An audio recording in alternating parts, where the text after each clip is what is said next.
Allahumma salli ala sayyidina Muhammad wa ashfi ya Nabi salam alaika ya Rasul salam alaika ya Habib salam alaika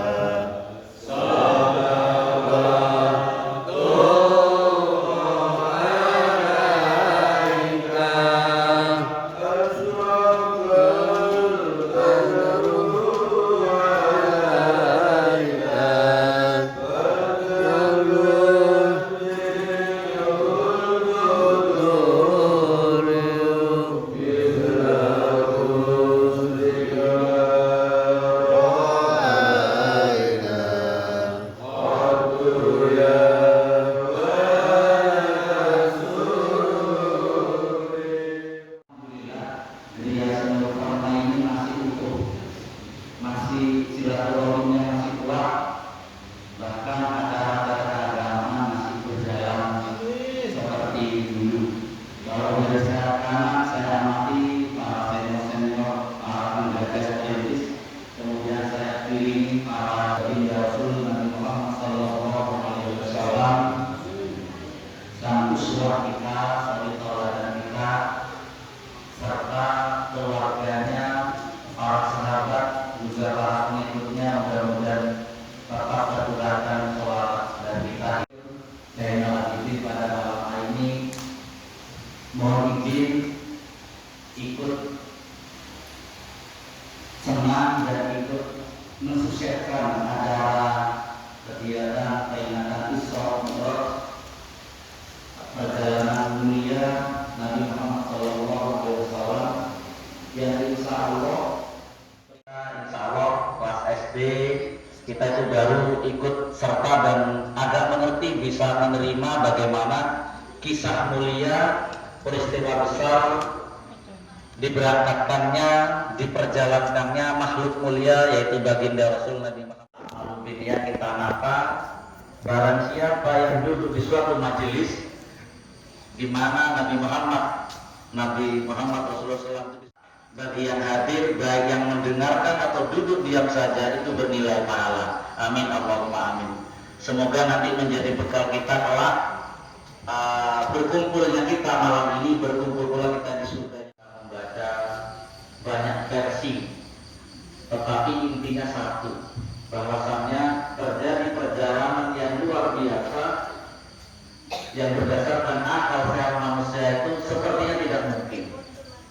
Tetapi menjadi mungkin ketika yang mendengarkan, yang membacanya adalah kita, adalah umat yang tidak dikarunia hidayah, sungguh tidak masuk akal ya. Sudah sungguh tidak masuk akal, tidak bisa dinalar ya. Ya, jaraknya jauh, kemudian juga lintasannya juga sampai ke langit ketujuh, bahkan ke Sidratul Muntaha, di mana kasih nabinya, yaitu istrinya tercinta Sayyidah Khadijah, perempuan pertama yang percaya pada Rasul. Rasul itu adalah anak beliau Rasul ditinggalkan. Maaf dari bapak ibu yang telah sampai di ujian itu, tapi panjenengan diberikan kesabaran oleh Allah. Hebat berarti. Ya, sama dengan Rasulullah, seorang makhluk sebagai fitrahnya ketika ditinggalkan kekasihnya akan sedih. Belum selesai ditinggal istri, bertubi-tubi ditinggalkan oleh pamannya juga ya. Kemudian belum selesai, Rasulullah akan melanjutkan dengan semangatnya mau mensiarkan agama Islam, syiar ke kaum Taif waktu itu kalau tidak salah ya. Belajar bersama ya pada forum ini. Bukan pujian, bukan periman yang baik, tetapi malah dihalang-halangi, malah disiksa ataupun dilempari batu. Sampai diriwayatkan kaki Rasulullah luka. Ya, nah itulah tahun kesedihan itu menjadi pelajaran kepada kita bahwasannya ketika kita di dalam dunia ini mendapatkan ujian bertubi-tubi tetapi kita sabar dan tawakal, yakinlah pertolongan Allah akan datang. wasta'inu bis-sabri was-shalah innallaha ma'as-sabirin. Kurang lebih seperti itu. Jadi ketika kita bersabar dan sholat jadikan penolong, yakinlah pertolongan Allah akan hadir. Sesungguhnya Allah mencintai orang-orang yang sabar, insyaallah. Bapak Ibu yang dirahmati oleh Allah, perjalanan mulia itu akhirnya Rasulullah dihibur ya Allah, karena Nabi Muhammad itu adalah kekasih Allah, maka dihibur oleh Allah, yaitu diperjalankan, diperlihatkan surga dan seterusnya sampai beliau diamanahkan sholat. Nah ini yang pesan baik untuk Al-Fakir Zainal. Jadi sholat itu amanah yang paling berat. Prosesnya Rasulullah mendapatkannya juga dari hasil sedih dulu, baru dapat amanah itu. Oleh karena itu kita yang hadir di sini bersyukur karena dikaruniai oleh Allah kekuatan, hidayah, pertolongan, maunah untuk sholat. Walaupun ya kadang lupa, kadang kesiangan, tapi yang dinilai itu adalah usahanya.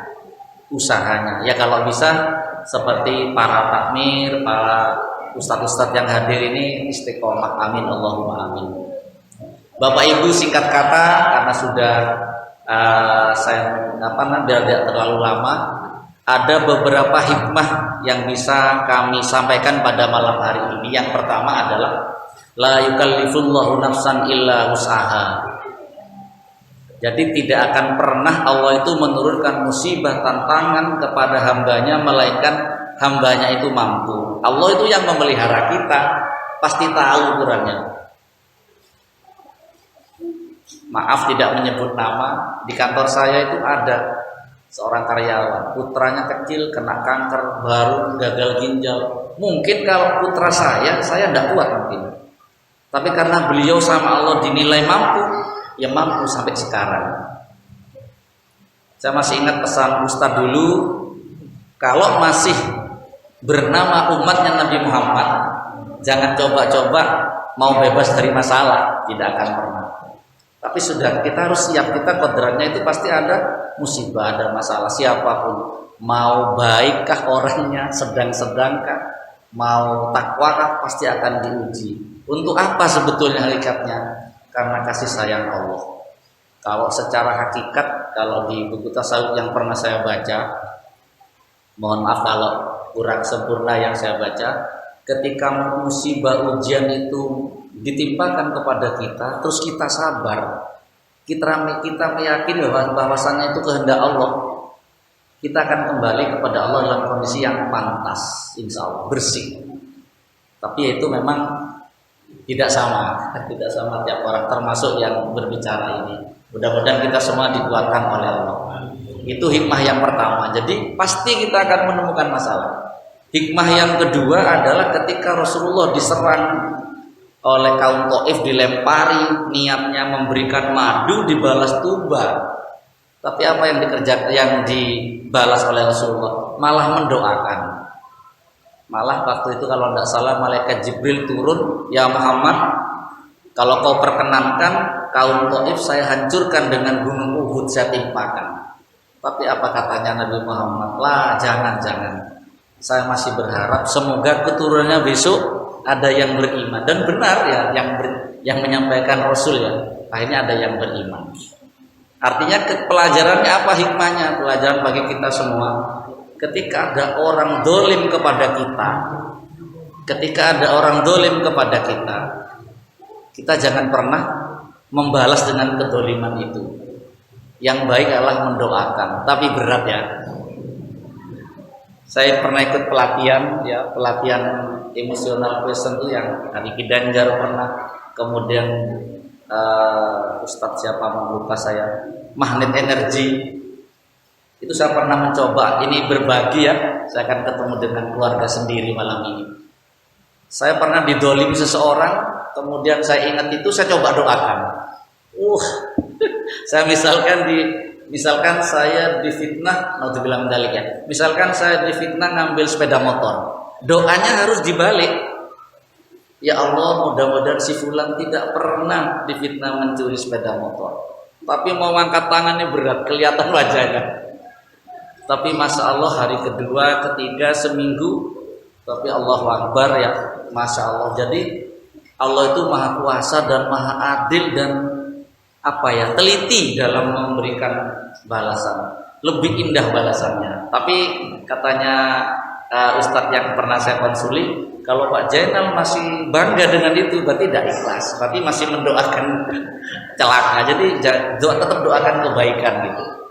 Jadi itu hikmah kedua, ketika didolimi, diam, jangan membalas, doakan kebaikan. Insya Allah begitu, itu hikmah. Kemudian hikmah yang ketiga, sabar. Sabar. Ini berat ya. Sabar. Kalau saya bercanda dengan teman-teman, Pak, sabar itu ada yang macam-macam. Jadi sabar itu sulit. Kalau sabar yang betul itu pada pukulan pertama. Misalnya ditimpa musibah langsung bersabar, jangan hari kedua, ketiga, keempat. Itu namanya sabar katanya. Ya, tapi sulit. Jadi kalau bisa jadikan sholat dan sabar sebagai penolong. Ada tip dan trik pada malam hari ini yang ingin kami sampaikan. Mohon maaf bila kami kurang benar. Dalam kehidupan kalau bisa kita kurangi berdoa, jadikan orang yang sabar. Maaf kalau saya salah, kalau ada hilafiyah ya. Kurangi, ya Allah jadikan saya hamba yang sabar. Kenapa? Kalau saya minta sabar, ujiannya semakin datang terus. Biar sabar. Tapi yang diajarkan kalau bisa apa? Ya Allah jadikanlah saya hamba yang pandai bersyukur. Kalau pandai bersyukur, apa yang datang? Nikmat yang datang. Jadi tetap konsep musibah tetap datang. Berarti kalau saya orang Bangala, orang Madura, tapi sekarang sudah jadi Jawa karena usia saya Ustaz lahir dihitung dengan saya lebih banyak di Jawa dan KTP sudah Lumajang. Jadi saya sudah orang Lumajang sekarang. Saya suka dengan pepatah orang Jawa. Orang Jawa itu kalau dapat musibah pasti kalimat syukurnya ada. Kecelakaan si untung sampean. Ya apa sepeda rusak, udah apa, sampean pokok selamat si untung. Selalu bersyukur. Makanya luar biasa orang Jawa. Saya acung jempol ya. Ibu saya ya Mojokerto ya, Jawa ya. Tapi kelahiran Madura. Bapak Ibu yang dirahmati oleh Allah, terakhir mudah-mudahan bisa menjadi oleh-oleh atau pengingatlah pada diri saya pribadi. Dalam kehidupan ini tidak ada yang tidak mungkin kalau kita mendekat kepada Allah. Tidak ada yang tidak mungkin. Contohnya dari bumi naik ke langit ini, tidak mungkin. Illa masya'a rabbuk, kecuali Allah berkehendak, kecuali Tuhan mengendaki.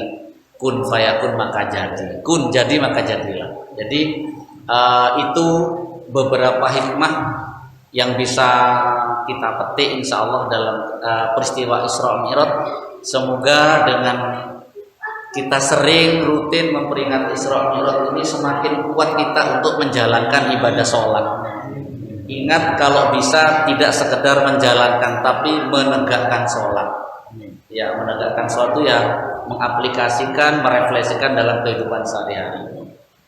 Ya, jadi selalu saya luar biasa, mudah-mudahan Allah, masya Allah, tabarakallah, mudah-mudahan perumahan ini tetap dilindungi oleh Allah, aman. Saya melihat tidak ada perbedaan, masya Allah, luar biasa. Mudah-mudahan Allah terus pelihara, berkumpul di sini, mudah-mudahan berkumpul pula kelak di surganya Allah. Amin, Allahumma amin. Demikian, tidak banyak yang kami sampaikan, kurang lebihnya kami mohon maaf. Wallahul muwaffiq ila aqwamit thoriq. Assalamualaikum warahmatullahi wabarakatuh.